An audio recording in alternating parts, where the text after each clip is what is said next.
Vamos a ver lo que el Señor quiere en esta mañana para nosotros. Vamos a hablar sobre el camino a Emaús. El camino a Emaús es dos seguidores de Jesús, después de la Pascua, después de que Jesús murió, me parece que estaba cuando ya la fiesta, la Pascua, ¿verdad? Cuando Jesús murió, ellos estaban todos en Jerusalén, ellos vieron cómo Jesús murió, ellos vieron cómo le mataron en la cruz.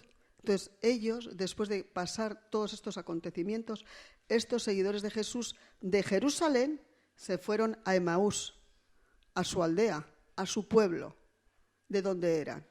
Vale, ahora vamos a ver qué es lo que pasó en ese camino, qué es lo que hablaban, qué sucedió mientras ellos iban desde Jerusalén hasta Emaús. Pero antes de esto, vamos a ver una cosa, porque ellos iban tristes, desanimados, desilusionados, deprimidos, iban muy mal por ese camino.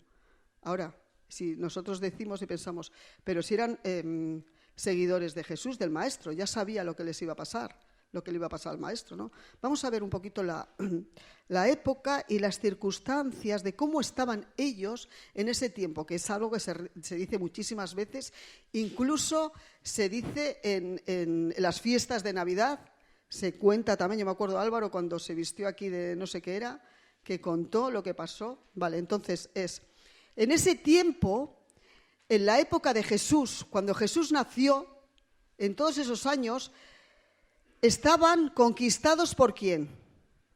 Por los romanos.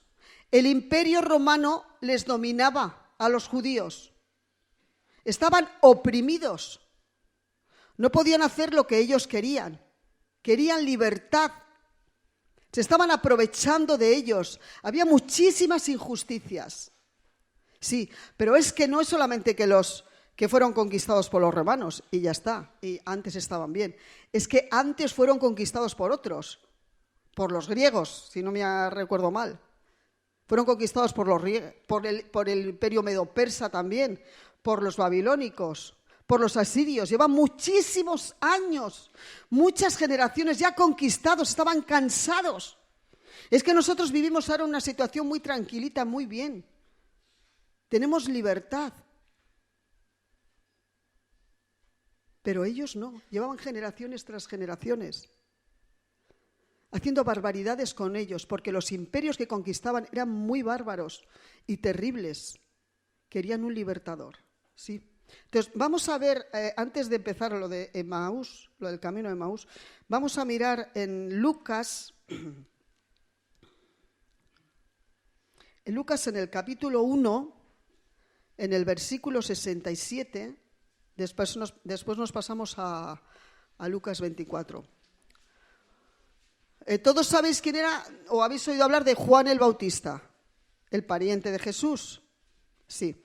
Cuando Juan el Bautista nació, su padre, Zacarías, hizo una profecía, hizo un cántico profético cuando nació su hijo. Y en ese cántico profético hay unos detalles que dice Zacarías, y dice, a ver que lo busque, en el capítulo 1, en el 67, versículos 67, 68 y 69, dice así Zacarías. Y Zacarías, su padre, el padre de Juan el Bautista, fue lleno del Espíritu Santo y profetizó diciendo: Bendito el Señor Dios de Israel, que ha visitado y redimido a su pueblo. ¿Veis? Ha redimido a su pueblo. Y nos levantó un poderoso Salvador. Es lo que esperaban, es lo que querían. Llevaban muchas generaciones oprimidos. En la casa de David, su siervo. Toda la gente que estaba escuchando esta profecía, este cántico, bien, por fin se va a levantar un Salvador. Por fin estarían todos batiendo las manos o aplaudiendo, yo qué sé. Eran muy expresivos en aquellos tiempos. Por fin, qué bien, estarían todos contentos. Pero si seguimos este cántico profético, en el versículo 76 dice: en esta primera parte que hemos leído está hablando de Jesús, del Salvador, que se va a levantar. Y en el versículo 76 está hablando ya de su hijo, de Juan el Bautista. Y dice: y tú, niño profeta del Altísimo, serás llamado, porque irás delante de la presencia del Señor para preparar sus caminos, para dar conocimiento de salvación a su pueblo. Qué bonito lo que le estaba diciendo de su hijo. Él iba a preparar el camino para que el que venía detrás, el que iba a salvar a su pueblo, él iba a preparar el camino. Dice: para dar conocimiento de salvación a su pueblo, para perdón de sus pecados. Allá se quedaron todos. ¿Cómo para salvarnos, para perdón de nuestros pecados? Claro, uno piensa y dice, cuando alguien te está haciendo mal, cuando alguien te está haciendo injusticias, va contra ti, tú no piensas que tú estás haciendo mal, piensas en el otro. ¿Sí o sí?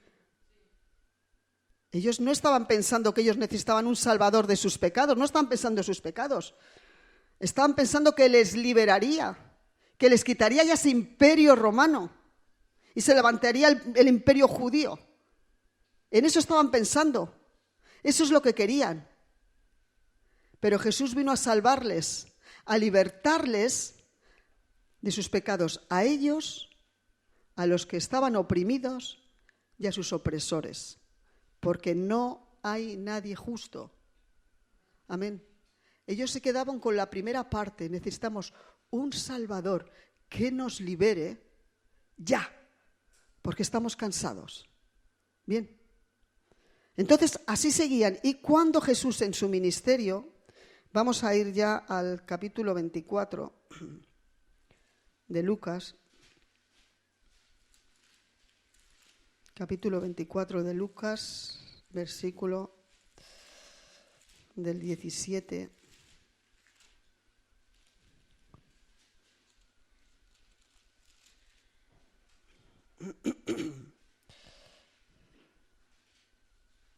Bueno, hemos dicho que cuando ya Jesús murió, no solamente tenía los 12 discípulos, había muchísima gente que le seguía. Había muchísima gente que había visto la trayectoria de Jesús, cómo Jesús hacía grandes milagros, cómo multiplicó los 5 panes y 2 peces. Había muchísima gente. Pero ya en ese momento, Jesús, vamos a ver esta parte cuando Jesús muere en la cruz, está clavado en la cruz, colgado en una cruz, está frío, sin vida. Le han hecho unos cuantos juicios antes hasta llegar hasta donde llegó la cruz. Y como sabéis, no solamente le mataron de esa manera tan cruel, sino que le azotaron de una manera muy bárbara, le humillaron. Y eso lo estaban viendo sus discípulos y toda la gente que conocía a Jesús. Y cuando ya le vieron en la cruz, sabéis que cuando estaba Jesús en la cruz solo estaban unas cuantas mujeres y Juan, los demás no estaban. Pero es que nosotros hubiéramos hecho lo mismo. Porque claro, si tú ves a tu líder que está en la cruz y tú eres el que le sigues, dirá, ahora vienen a por mí también. Sí. Entonces, estaban allí. Y cuando ya Jesús muere en la cruz, todas sus expectativas que tenían con él se fueron todas. Entonces iban caminando. Vamos a ver lo que dice esta parte. Bueno, vamos a leer también el 13. Y he aquí, 2 de ellos, 2 de los que seguían a Jesús, iban el mismo día a una aldea llamada Emaús, que estaba a 60 estadios de Jerusalén. Iban andando varios kilómetros hacia su casa. Y dice en el versículo 14, e iban hablando entre sí de todas aquellas cosas que habían acontecido. O sea, imaginar la situación. Iban hablando entre ellos, yo me imagino esa parte que se irían preguntando, ¿pero cómo ha podido ser esto? ¿Pero cómo le han pegado de esta manera? ¿Pero cómo le han hecho estos juicios? ¿Pero cómo le han clavado en la cruz? ¿Pero cómo murió? ¿Cómo se quedó? Estarían tristes, desanimados.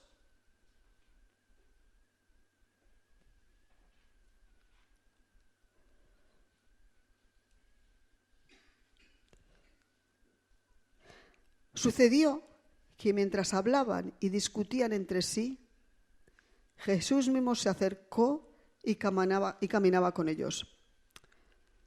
Jesús resucitó al tercer día, sí, y se presentó.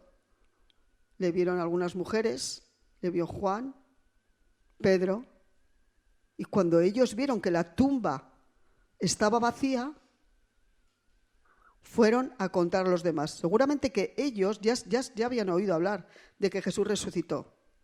Ya lo habían oído hablar. Pero ¿sabéis? Cuando nosotros tenemos una expectativa de algo, una idea de algo, y se nos trunca esa idea, nos hundimos. ¿Sí? Toda esa expectativa que ellos tenían con Jesús se hundió. Ya no veían nada más. Jesús estaba con ellos, bien cerquita. Caminaba al lado de ellos.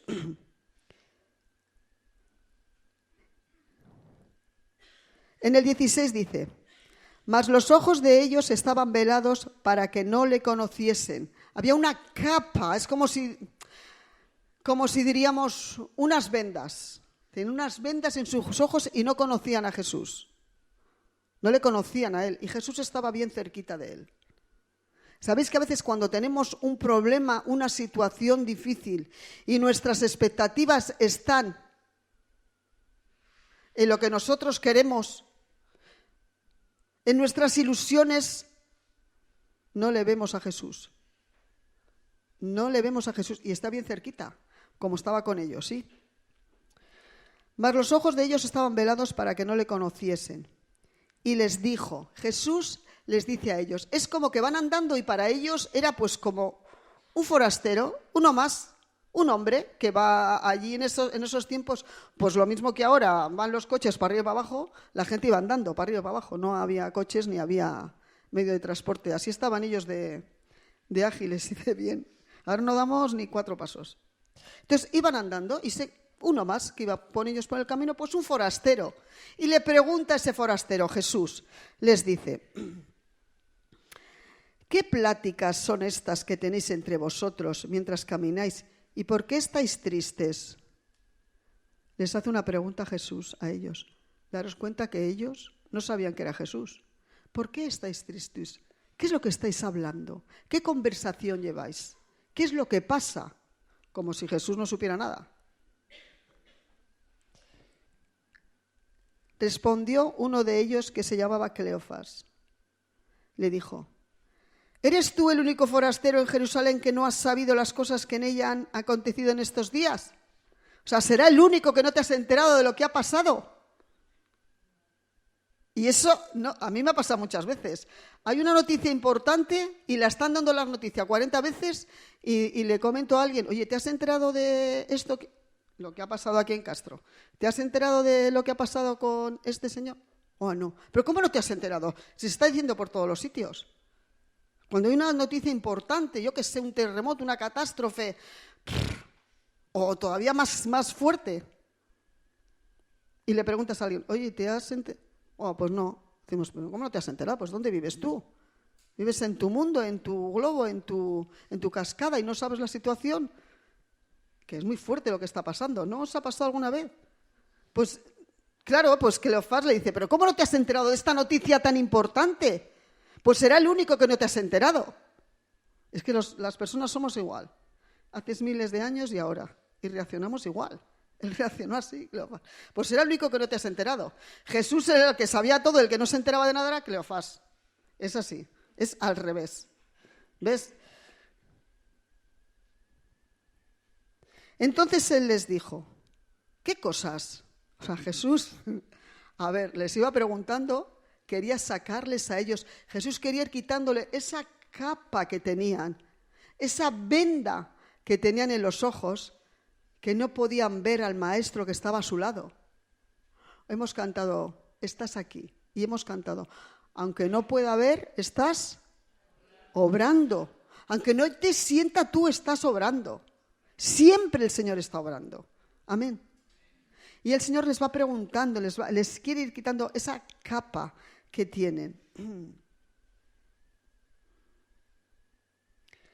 Ellos le dijeron, pues de Jesús Nazareno, de Jesús Nazareno, que fue varón profeta, poderoso en obra y en palabra delante de Dios y de todo el pueblo. Cleofás está revelando su tristeza, está revelando cómo veía él al Maestro, cómo veía él a Jesús. Y vamos a ver cómo le ve Cleofás al Maestro y se lo cuenta ese forastero, al mismo Jesús. Muchas veces hemos dicho, ten cuidado cómo actúes, o cómo te muevas, o cómo hables. Decimos, si vieras a Jesús a tu lado, ¿actuarías igual? ¿No hemos dicho eso alguna vez? Si tú verías a Jesús, si tú estás sentado en algún sitio y está Jesús sentado al lado tuyo, ¿actuarías igual? ¿Hablarías igual? ¿Te moverías igual? ¿Harías las mismas cosas? Pues Jesús nos ve, amén. Aunque no pueda ver, tú estás aquí, amén. Allí estaba Jesús con él. Y entonces le dice Cleofás, dice que, ¿qué visión tenía Cleofás de él, de Jesús? Dice, fue un profeta. Jesús fue un profeta, fue poderoso en obra, hacía milagros, ¿sí? Y en palabra, predicaba, daba unos sermones tremendos. En palabra delante de Dios y de todo el pueblo. Eso es como le vio Cleofás a Jesús. Eso es lo que sabía de él.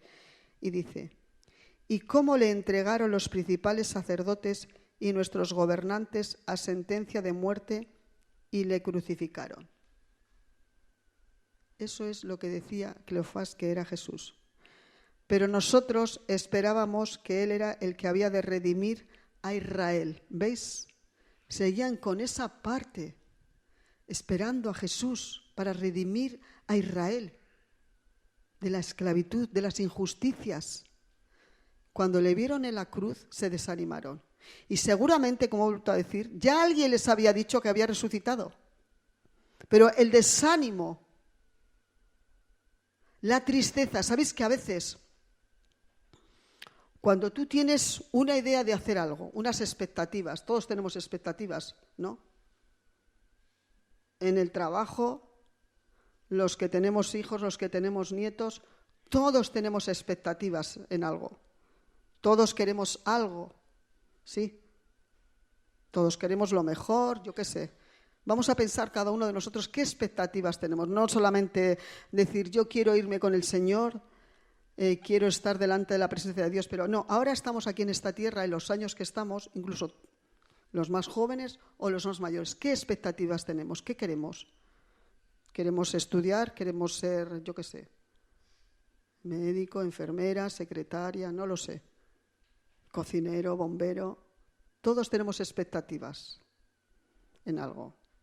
Gonzalo, ¿tú qué querías ser? ¿Estás estudiando para calderero? ¿Cómo era? No. Vale, para mecánico. Está estudiando y se está preparando. Él quiere ser eso. O a lo mejor a veces no te da la nota o te da la nota de otra manera y bueno, pero quiere. Su hermana también está estudiando para algo. Y todos trabajamos para que a fin de mes nos paguen, ¿no? Y todos queremos que nuestros hijos vivan. Tenemos unas expectativas. Vamos en esta vida caminando y vamos caminando y caminando. Hay muchísimos caminos. Unos estudian, otros trabajan, otros están en casa, sirviendo al Señor, con los quehaceres, con Joana, con la bebé que es pequeña, llévala al colegio. Todos tenemos expectativas en esta vida. Ellos tenían expectativas en Jesús. Pero cuando eso se rompe, ¡plas!, y pasa algo, porque puede pasar algo. Cuando tú tienes unas expectativas en un hijo o en una hija y se te va por ahí, o cuando viene una muerte, una enfermedad, porque pasan cosas. A los hijos de Dios también pasan cosas. También nos pasan accidentes.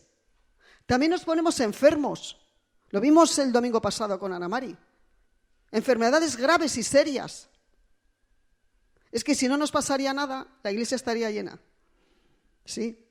Es que si todos vendríamos delante del Señor y nos darían, tienes un trabajo fijo que vas a ganar 3.000 euros al mes por ser hijo de Dios. Te van a ir las cosas bien. No vas a tener enfermedades. Y si tienes una enfermedad, el Señor te va a sanar al momento. Las iglesias estarían llenas. Pero es que Jesús, cuando estuvo en la tierra, el tiempo que estuvo en la tierra cumpliendo la voluntad del Padre, Jesús también sufrió. También Jesús pasó calamidades. Y para llegar a la victoria, a la resurrección, pasó por la vía dolorosa.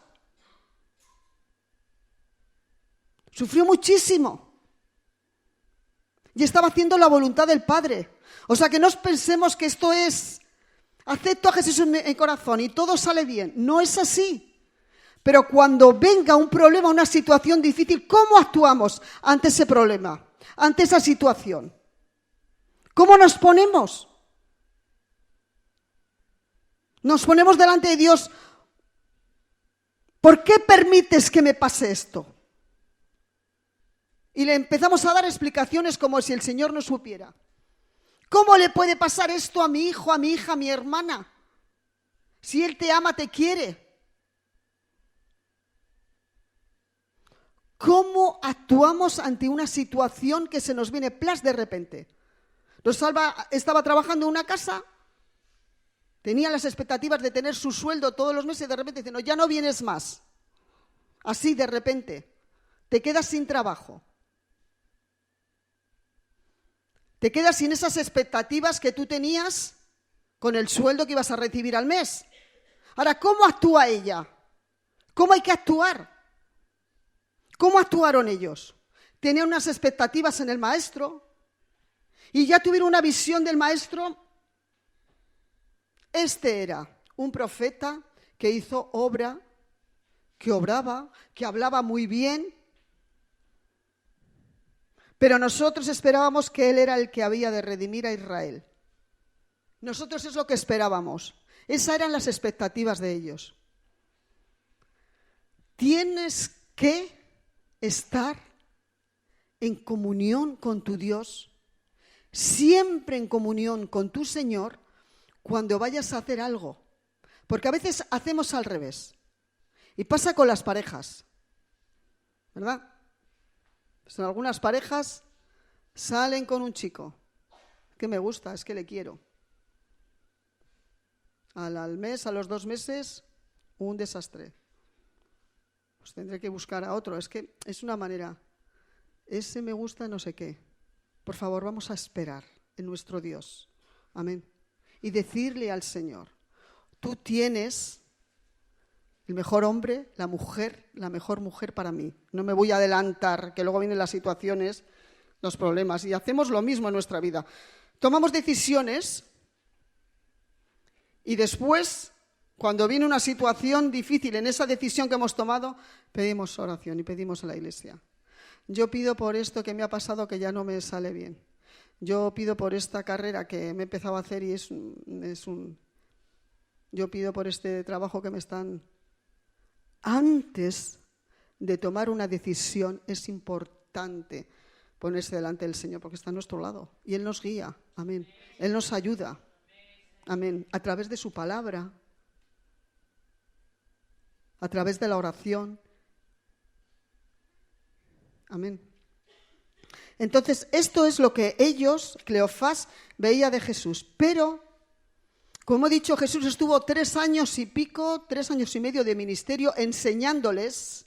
Y hay una parte en uno de los juicios que le hacen a Jesús antes de morir, antes de pasar Antes de morir en la cruz, Jesús tuvo varios juicios, que sería bueno un día hablar de los juicios por los que pasó Jesús. Pilatos, Herodes, el sumo sacerdote, varios juicios. Y una de las partes en las que está con Pilato, yo no sé si es Pilato o Pilatos, bueno, vamos a buscar en Juan capítulo 19,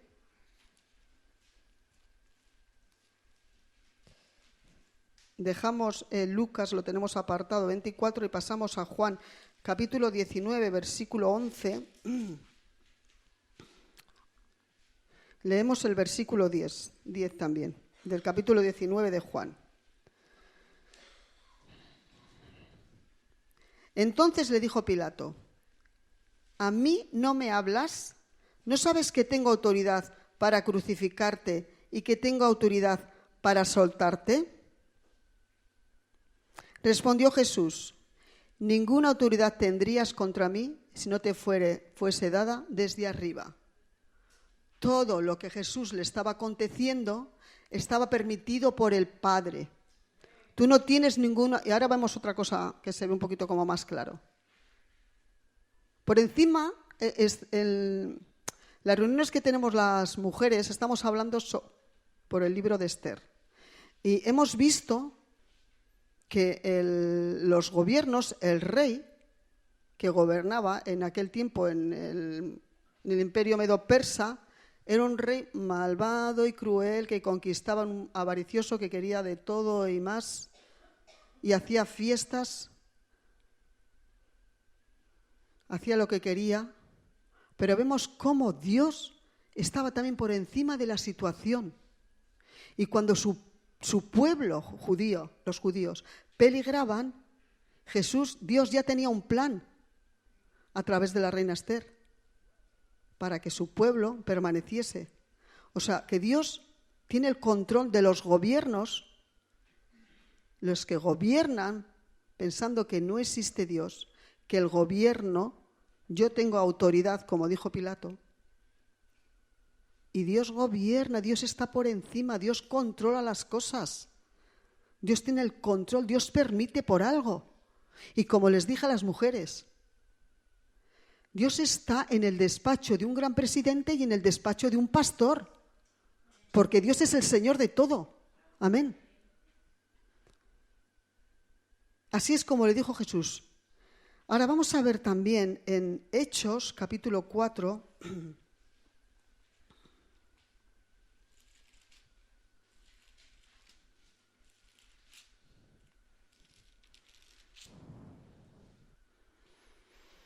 capítulo 4, versículo 27 al 28. Están hablando aquí unos seguidores.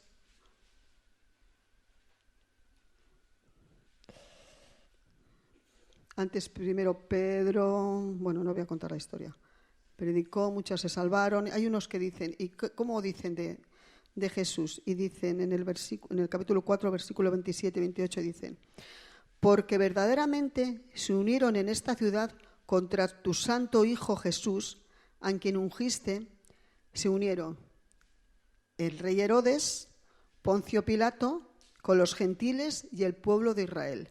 ¿Para qué? Para hacer cuanto tu mano y tu consejo habían antes determinado que sucediera.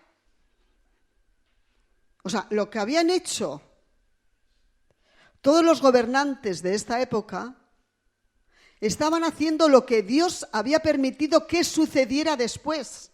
O sea, ellos iban andando con un hilo. Dios mueve las cosas. Dios había permitido que pasaría todo eso para que Jesús llegase a la cruz para salvación de la humanidad, porque la paga del pecado es muerte. Y aquí vemos a través del sacrificio de Jesús que el pecado es muy caro, le costó mucho la muerte. Pero Dios ya tenía un plan con todos esos gobernantes y estos lo entendieron. Pero Cleofás, por causa de la tristeza y del dolor, no entendía bien. Bueno, tengo aquí, Dios no es el autor del mal. El hecho de que Dios permitiera que todos estos reyes pasaría lo que pasó, Dios no es el autor del mal, no incita el pecado, ni lo tolera. Pero nada ocurre sin su soberano control. Amén. Nada ocurre sin su soberano control. Y cuando nosotros tenemos esa confianza en nuestro Dios, en este mundo que vivimos ahora, en estas circunstancias que vivimos ahora aquí en esta España, con todas las comunidades en las que vivimos, y cuando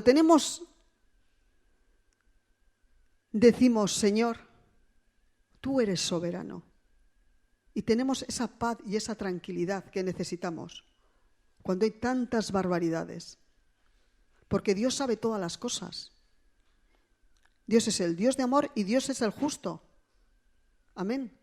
Y Dios traerá justicia a su tiempo y no al nuestro. Nos precipitamos muchas veces. Bien, pasamos vamos a seguir leyendo la conversación esta que tienen con Jesús. Dice en el versículo, hemos leído...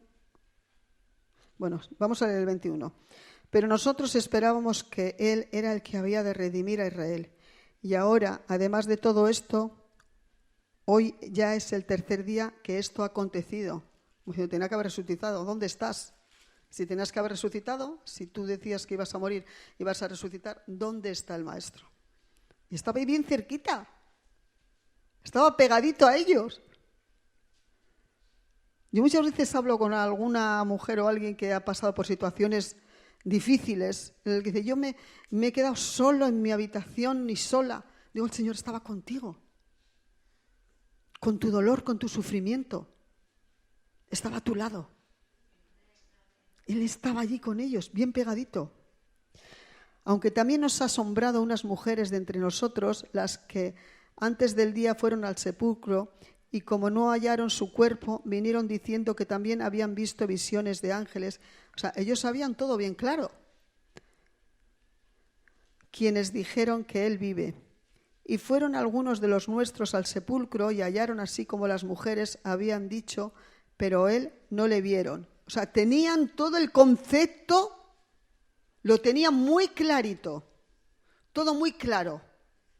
Pero por falta de que ellos confiaron en lo que ellos querían que fuese Jesús, no aceptaban lo demás. Entonces Él les dijo, ya Jesús estaba, es que no se están dando cuenta, ya Jesús iba quitándoles las vendas que tenían en los ojos. Y ya Jesús les dice, oh, insensatos y tardos de corazón para creer todo lo que los profetas han dicho. Pero si lo habéis aprendido, si se ha hablado, si el Antiguo Testamento se lo sabían. El libro de Isaías era un libro muy preciado por todos los judíos y en las sinagogas se leía muchísimo. Cuando Jesús también fue joven, ¿os acordáis? Y leyó el libro de Isaías. Y ahí viene muy claro que lo vamos a ver ahora. Y dice Jesús, y comenzando desde Moisés y siguiendo, está hablando de las Escrituras, y comenzando desde Moisés y siguiendo por todos los profetas, les declaraba en todas las Escrituras lo que de él decían. Pero si ya lo sabía, si se lo habían dicho 40 veces. Y eso también nos pasa a nosotros. Sabemos mucho de la Biblia y siempre estamos con lo mismo. Siempre estamos con lo mismo. Oía una vez a un pastor que decía, ¿de qué vale pues ponerte? Hoy en día hay muchos espectáculos en las iglesias. Hay muchas iglesias con muchos espectáculos, muchas cosas, que si te tiras, que si te... Y decía el pastor, ¿de qué vale que te caigas al suelo? De que te muevas, de que no sé qué. Si después cuando te levantas sigues con los mismos chismes. Sigues igual de chismoso, de chismosa. Sigues con tu vida. ¿De qué vale todo eso? Yo creo que cuando es realmente Dios el que toca, hay un cambio. Cuando Dios toca realmente Él, hay un cambio, hay algo, porque es Dios el que toca. Cuando Dios le dio las profecías a Daniel, Dice que se postró, se humilló. Postrarse. Cuando Dios tocó a Pablo en el camino, fue el mismo Dios el que tocó, el que le impactó, y hubo un cambio en su vida. Y no estoy diciendo que Dios no pueda hacer, Dios puede hacer de todo y para todo. Pero si Dios toca realmente, tiene que haber un cambio en nuestras vidas. Amén. No sé dónde iba. Por todos los profetas les declaraban todas las escrituras lo que de él decían. Y vamos a buscar lo que hemos leído al principio, lo que dice en Isaías, que seguramente que ellos lo sabrían, y seguramente que cuando Jesús estaba hablando con ellos, esta conversación les traería a la memoria partes del Antiguo Testamento. Porque aquí no va a contar Lucas toda la conversación que estuvieron hablando con ellos, pero sí les... Y vamos a buscar en Isaías, capítulo 42, en lo que nos dice el profeta Isaías, que nos habla sobre Jesús, el capítulo 42, versículo del 1 al 4, que seguramente que Jesús les traería a la memoria de ellos, pero ¿no os acordáis que esto ya estaba escrito, que iba a ser así? Dice en el versículo 1, dice: He aquí mi siervo, yo le sostendré, mi escogido, en quien mi alma tiene contentamiento. He puesto sobre él mi espíritu. Él traerá justicia a las naciones. No gritará ni alzará su voz, ni la hará oír en las calles. No quebrará la caña cascada, ni apagará el pábilo que humeare. Por medio de la verdad traerá justicia. No se cansará ni desmayará hasta que establezca en la tierra justicia, y las costas esperarán su ley. Todavía no se cumplió en este tiempo esta profecía, ni se ha cumplido todavía. Está el pastor dando estos domingos sobre la segunda venida de Cristo. Sí, Jesús vino para salvar a la humanidad del pecado y para establecer su reino. Amén. No vamos a ir en esa parte. Dice en el 49, versículo 6 de Isaías, esto es lo que yo creo que les iba recordando Jesús a ellos. Dice, porque es para mí que tú seas mi siervo para levantar las tribus de Jacob y para que restaures el remanente de Israel. También te di por la luz de las naciones para que seas mi salvación hasta lo postrero de la tierra, toda la tierra y hasta siempre. Y pasamos a Isaías 53,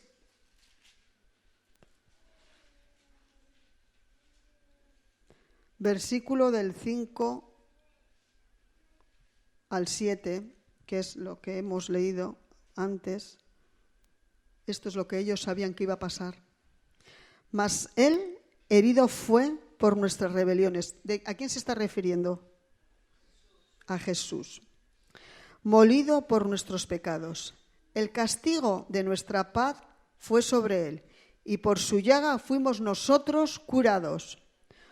Todos nosotros nos descarriamos como ovejas, cada cual se apartó por su camino, mas Jehová cargó en él el pecado de todos nosotros. Angustiado él y afligido, no abrió su boca. Como cordero fue llevado al matadero, y como oveja delante de sus trasquiladores. Enmudeció y no abrió su boca. Esta profecía se escribió cientos de años antes de que se cumpliese esto. Y es algo que ellos sabían, lo iban leyendo. Aquí Jesús es presentado como un cordero que es llevado a un altar y sacrificado como ofrenda por el pecado. Eso significa que el pecado cuesta caro y que la paga del pecado es muerte. Y cuando Jesús iba hablando con ellos,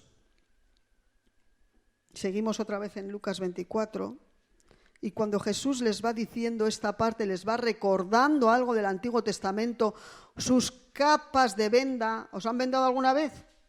Un brazo, una pierna, os han vendado y no dan una vuelta a la venda, dan varias vueltas, ¿no? Pues las capas de los ojos se les iban quitando, iban cayendo las capas mientras Jesús hablaba. Pero todavía no sabían que era Jesús, ¿eh? Así que mientras iban hablando sobre estas cosas, en el versículo 28 dice, llegaron a la aldea a donde iban y él hizo como que iba más lejos. Van andando hacia la aldea y Jesús como que se marcha. ¿Y ellos cómo hacen? Mas ellos le obligaron a quedarse diciendo, quédate con nosotros, porque se hace tarde y el día ya ha declinado. No sabían que era Jesús. Lo que pasa es que la hospitalidad en aquellos tiempos era muy común, era muy normal. Entonces, como una costumbre que había en aquellos tiempos, una costumbre oriental, pues le dijeron, no, quédate con nosotros, ven aquí, descansa porque se hace de noche, come con nosotros. Mirad que no le conocían de nada, ¿eh? Ahora somos completamente diferentes, completamente diferentes. Cerramos nuestras puertas de casa y que nadie venga. ¿A que sí? Cerramos nuestra casa. Es que no invitamos ni a los conocidos, ni a los hermanos de la iglesia. Sí, ellos no le conocían. O se pensaban que no le conocían. Era un forastero para ellos. Lo hacían de una manera normal y común. ¿Cuánto tenemos que aprender? Amén. Abrid nuestras puertas y nuestras casas, que todo lo que tenemos es gracias a la misericordia de Dios. Tú te esfuerzas por conseguir tu casa, tu trabajo, trabajas con esfuerzo, pero porque Dios permite. Amén. Tú tienes capacidades porque Dios te las ha dado. No porque cuando te estabas gestando en el vientre de tu madre dijo, quiero que... Ahora hay 2 bebés que se están gestando. Bueno, esa ya está a puntito de salir, Sara. Yo no creo que Lais y Javi, bueno, esta es nuestra hija, vamos, queremos que sea con una inteligencia de no sé cuánto. Queremos que tenga unos talentos de no sé qué, que tenga unas habilidades, o sabéis que la niña va a ser así. No saben, es Dios el que lo sabe. Amén. Luego las capacidades que uno tenga y el esfuerzo que haga, podrá hacer en esta vida de una manera o de otra. Que a veces decimos, yo todo lo que tengo es gracias a mí. Sí, claro que sí, tú te esfuerzas, pero porque Dios quiere, porque Dios permite. Amén. En el versículo 20, seguimos en el 21. Porque se hace tarde y el día ya ha declinado. Entró pues a quedarse con ellos y entró Jesús con ellos. Bien. Y aconteció que estando sentado con ellos a la mesa, tomó el pan y lo bendijo y lo partió y les dio. Ahí, en ese detalle, supieron que era Jesús. Ahí ya se les quitó todas las capas de venda. Ese pequeño detalle, entonces les fueron abiertos los ojos y le reconocieron. Le reconocieron no solamente físicamente, por su aspecto físico. No solamente le miraron y dijeron, es Jesús, ahora es su cara, es su pelo, es sus manos, es su altura, es su cuerpo, es Él. No le reconocieron solo físicamente, sino en todo su esplendor, como era, en toda la esencia de cómo era Jesús. Ahí ya le reconocieron como quién era Jesús, su Mesías, su Señor, su Salvador y el que resucitó, con todo su esplendor. ¿Conoces a Jesús como es Él? Resucitó. Se habla muchas veces de su muerte, pero resucitó. Cuando estuvimos allí en Israel, mira que continuamente están, ¿verdad?, excavando y excavando por todos los sitios de Jerusalén y, bueno, por todo Israel, excavando, intentando ver cosas de antigüedad. La tumba de Jesús sigue vacía, porque resucitó. Ahí entendieron ellos todo su esplendor. Y cuando parece que Jesús permitió que llegasen ellos hasta el final, que ya no podían más de sufrimiento. Hasta ahí ya han entendido quién soy yo y qué hizo Jesús. Se fue, desapareció. A veces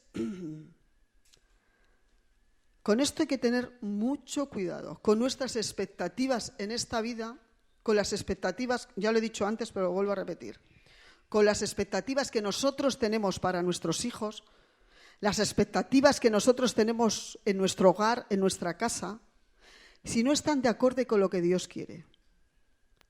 Porque cuando no funcionan como nosotros tenemos las expectativas, nos desanimamos, podemos entrar en depresión y podemos entrar en una depresión grave, muy grave, en un desánimo. Ellos estaban desanimados. Ellos estaban en Jerusalén con todos los discípulos y se marcharon fuera del pueblo de Dios, se marcharon a Emaús. Cuidado con las expectativas que tenemos nosotros en esta vida. Siempre de acorde con el Señor. Y siempre en nuestra mente pensando, ayúdame, Señor, si las cosas no son como yo creo que tienen que ser. Porque nos hundimos. Porque el ser humano también es emocional, somos muy emocionales. Y la emoción hace que nos desesperemos. Y el Señor les hizo llegar hasta casi el final de la desesperación. Hasta aquí. ¿Ya habéis entendido quién soy? Me voy.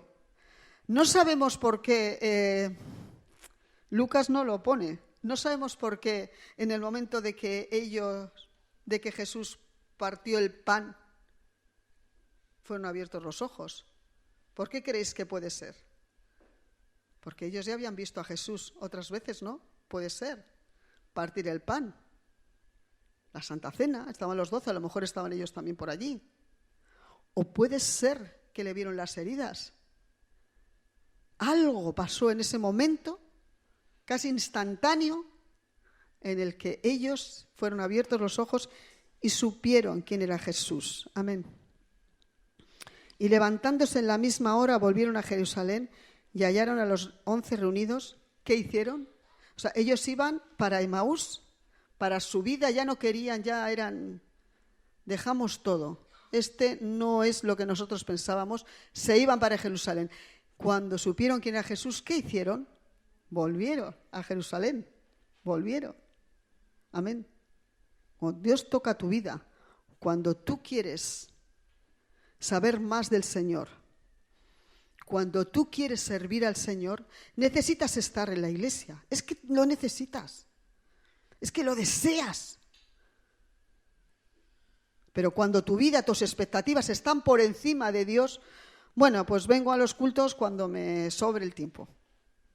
Primero, mis cosas. Me organizo, pin. Ay, tengo libre, puedo ir al culto. Ay, espera, no puedo ir al culto en 2 meses. Es que no puedo, tengo que trabajar.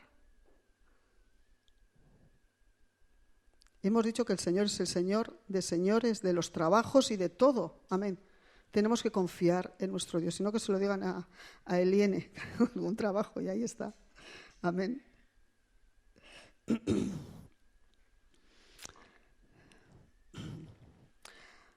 La vida rápida, la búsqueda afanosa de más dinero puede amenazarnos y amenaza a cegarnos a lo que tiene mayor importancia en nuestra vida. Queremos más y más y un poco más y un poco más. Y los afanes de esta vida ocupan el lugar que le corresponde a nuestro Dios. Porque todos los que estamos aquí creemos que Jesús murió y resucitó, ¿no? Ahora, ¿qué hacemos con ese creer? Creemos, pero ¿qué hacemos con ese creer? ¿Cómo actuamos? Vamos a acabar ya y dice en Mateo 6. Es un texto bíblico que conocemos todos muy bien.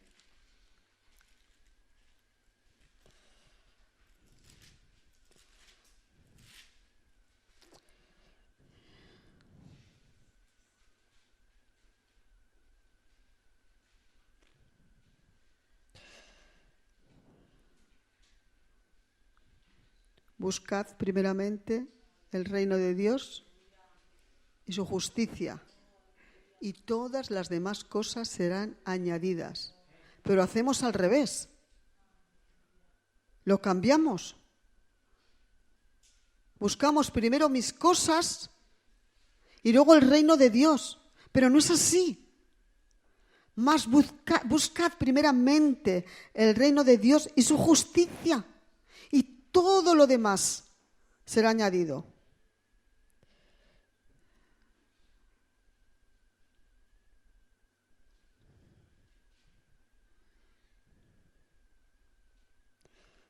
Dice también que no solo de pan vivirá el hombre, sino de toda palabra que sale de la boca de Dios. Amén. Dice en el versículo 25 del capítulo 6, dice: no os afanéis por vuestra vida, qué habéis de comer o qué habéis de vivir, ni por vuestro cuerpo, qué habéis de vestir. ¿No es la vida más que el alimento y el cuerpo más que el vestido? ¿Qué es afanarse? ¿Qué es un afán? ¿Qué es afanarse, Álvaro?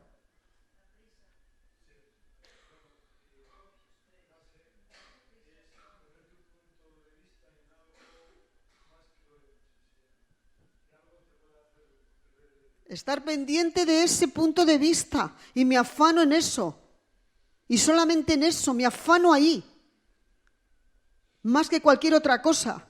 No os afanéis, dice el Señor, por el trabajo, no os afanéis. Hay que trabajar, hay que esforzarse, pero sin afanarse, sin ser lo primero en nuestra vida. Claro que hay que trabajar, el dinero no viene de... pero sin ser lo primero en nuestra vida. Mirad las aves del cielo, que no siembran, ni siegan, ni recogen en graneros, y vuestro Padre celestial las alimenta. ¿No valéis vosotros mucho más que ellas? ¿Y quién de vosotros podrá, por mucho que se afane, añadir a su estatura un codo? Aleluya, gloria a ti, mi Dios. Y pero el vestido, ¿por qué os afanáis? Considerad los lirios del campo, cómo crecen, no trabajan ni hila, pero os digo que ni aun Salomón, con toda su gloria, se vistió así como uno de ellos. Amén. Estamos diciendo que es el Señor de señores de nuestra vida. No nos afanemos en las cosas.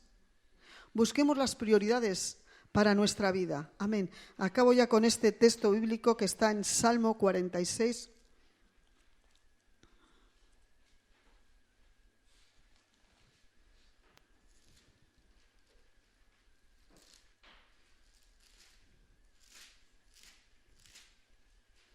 Salmo 46, versículo 10.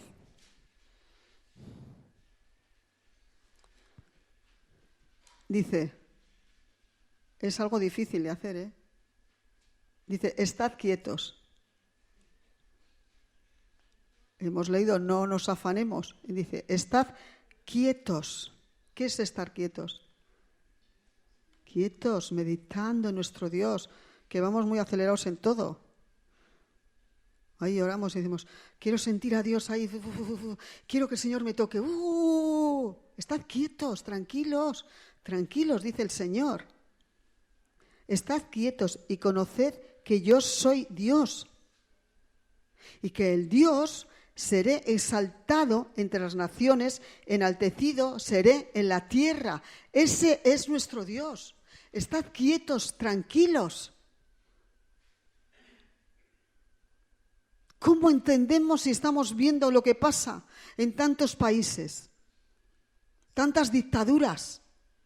pero yo seré enaltecido entre las naciones. Estad quietos, tranquilos, esperando en nuestro Dios. Amén. Vuelvo a decir lo de antes. ¿Cuál es el futuro que quieres para ti? ¿Y cómo actuarás si tus sueños o tus planes se desmoronan?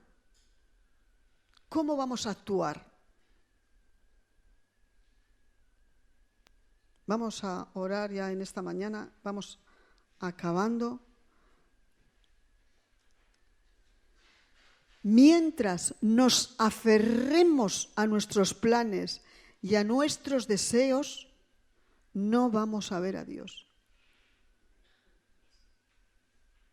Cuando estamos afanados, cuando nuestros planes están por encima de cualquier cosa, no vamos a ver a Dios. Amén.